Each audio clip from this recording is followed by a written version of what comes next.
নির্বাচনে বিজয়ী হতে পারলে আবাসন খাতের ব্যবসায়ীদের সংগঠন রিহাবের সমস্যা সমাধানের আশ্বাস দিচ্ছেন প্রার্থীরা। শনিবার রাজধানীর একটি হোটেলে ভোট গ্রহণের সময় নানা প্রতিশ্রুতি দেন তারা। এদিকে ভোট গ্রহণ নিয়ে কিছুটা অভিযোগ থাকলেও জালিয়াতির কোনো অভিযোগ এখনো পাওয়া যায়নি। মেহেদী হাসানের রিপোর্ট। রাজধানীর হোটেল ইন্টারকন্টিনেন্টালের সামনে এই জটলা কোনো উৎসবের নয়, আবাসন খাতের ব্যবসায়ীদের সংগঠন রিহাবের নির্বাচনের জন্য। সকাল থেকেই প্রার্থী ও তাদের সমর্থকরা মাতিয়ে তুলেছেন 5 তারকা এই হোটেল। সকাল থেকেই আসছেন ভোটাররা, দিচ্ছেন ভোট। তবে শুরু থেকেই সিসি ক্যামেরা না থাকা, ভোট কেন্দ্রের ভিতরে প্রার্থীদের জটলা সহ বিভিন্ন ইস্যুতে অভিযোগ প্রার্থীদের। তারা প্রথম বলেছে পোলিং এজেন্ট থাকবে না। আমরা অবাক হয়েছি, বিস্মিত হয়েছি যে বিশ্বের কোথায় পোলিং এজেন্ট ছাড়া ইলেকশন হবে। এত বড় একটা বলরুম, সেখানে কোনো সিসি ক্যামেরা নেই।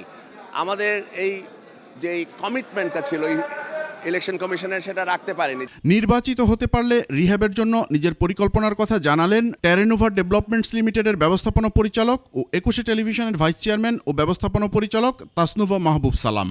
যদি নির্বাচিত হই, জয়যুক্ত হই, ইনশাল্লাহ রিহ্যাব সংগঠনটাকে সুন্দর করে সাজাবো।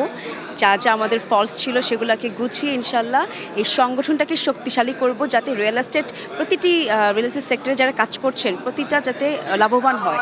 তবে নির্বাচনের পরিবেশ নিয়ে কোনো অভিযোগ মানতে নারাজ বর্তমান পরিচালনা পর্ষদ। আগে দীর্ঘদিন ইলেকশনের প্রচলনটা কুক্ষিগত করে রাখা হয়েছিল যাতে ইলেকশন হতো না। তো সেটার থেকে আমরা অনেক সংগ্রাম করে 2024 সালে ইলেকশনের ব্যবস্থাটা পুনঃপ্রতিষ্ঠা করেছিলাম। তারই ফলশ্রুতিতে এবারও একই ধারাবাহিকতা ইলেকশনটা হচ্ছে। নির্বাচন না হতেই বিভিন্ন অভিযোগ আসে। কেন আসে? প্রত্যেক জায়গায় আপনি মনে করবেন যে অভিযোগ তাকে দিবে যারা, তারা পরাজিত হবে, এই জন্য অভিযোগ দেয়। দেশের অন্যতম এই ট্রেড বডির নির্বাচন কেন আন্তর্জাতিক মানের হলো না, আফসোস নির্বাচন পরিচালনা বোর্ডের চেয়ারম্যানের। এই যেই আমার দুঃখ আর কি, যে আমি আসলে ওনাদেরকে বুঝাইতে পারতেছি না যে ওনারা নিজেরাও শুনছেন না, ওনাদের যারা কর্মী সমর্থক আছে তারাও শুনছে না।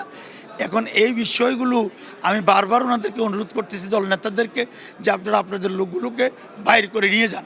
রিহ্যাবের এবারের কমিটির মেয়াদ হবে 2028 সাল পর্যন্ত। মেহেদী হাসান, 21 টেলিভিশন, ঢাকা।